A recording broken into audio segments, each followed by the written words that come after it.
पांडुपुत्र भीम के बारे में माना जाता है कि उसमें 10,000 हाथियों का बल था, जिसके चलते एक बार तो उसने अकेले ही नर्मदा नदी का प्रवाह रोक दिया था। लेकिन भीम में यह 10,000 हाथियों का बल आया कैसे? इसकी कहानी बड़ी ही रोचक है। आज इस वीडियो में हम यही जानेंगे कि कैसे भीम में 10,000 हाथियों का बल आया था। ऐसी ही धार्मिक और पौराणिक कहानियाँ सुनने के लिए हमारे इस चैनल को सब्सक्राइब जरूर करें और इस वीडियो को लाइक करना ना भूलें। कौरवों का जन्म हस्तिनापुर में हुआ था, जबकि 5 पांडवों का जन्म वन में हुआ था। पांडवों के जन्म के कुछ वर्ष पश्चात पांडु का निधन हो गया।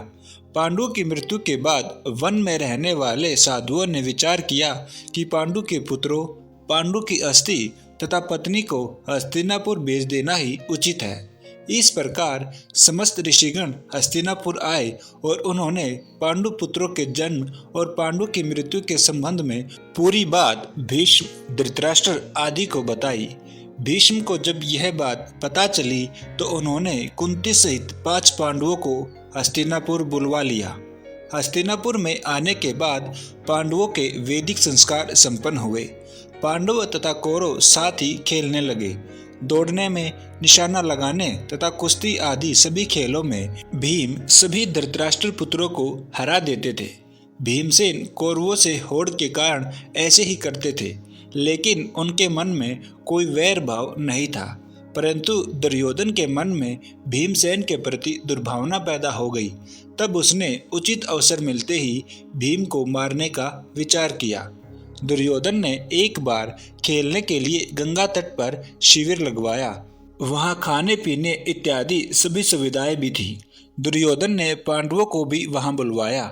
एक दिन मौका पाकर दुर्योधन ने भीम के भोजन में विष मिला दिया। विष के असर से जब भीम अचेत हो गए तो दुर्योधन ने दुशासन के साथ मिलकर उसे गंगा में डाल दिया।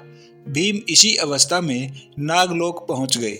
वहां सांपों ने भीम को खूब डसा, जिसके प्रभाव से विष का असर कम हो गया।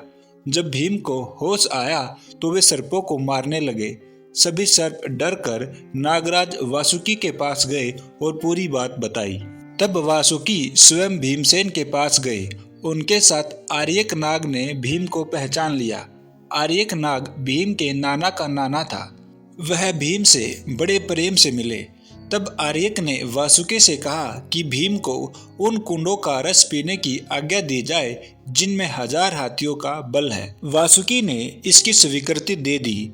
तब भीम 8 कुंड पीकर एक दिव्य शैया पर सो गए। जब दुर्योधन ने भीम को विष देकर गंगा में फेंक दिया तो उसे बड़ा हर्ष हुआ। शिविर के समाप्त होने पर सभी कौरव व पांडव भीम के बिना ही हस्तिनापुर के लिए रवाना हो गए। पांडवों ने सोचा कि भीम आगे चले गए होंगे।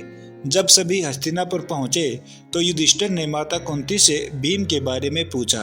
तब कुंती ने भीम के न लौटने की बात कही। सारी बात जानकर कुंती व्याकुल हो गई।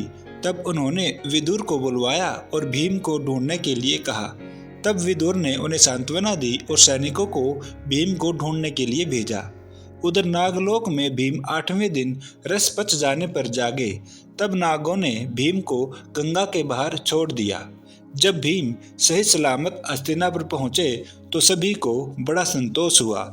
तब भीम ने माता कुंती व अपने भाइयों के सामने दुर्योधन द्वारा विष देकर गंगा में फेंकने तथा नागलोक में क्या क्या हुआ यह सब बताया। युधिष्ठिर ने भीम से यह बात किसी और को नहीं बताने के लिए कहा। तो दोस्तों, इस तरह भीम में 10,000 हाथियों जितना बल आया था।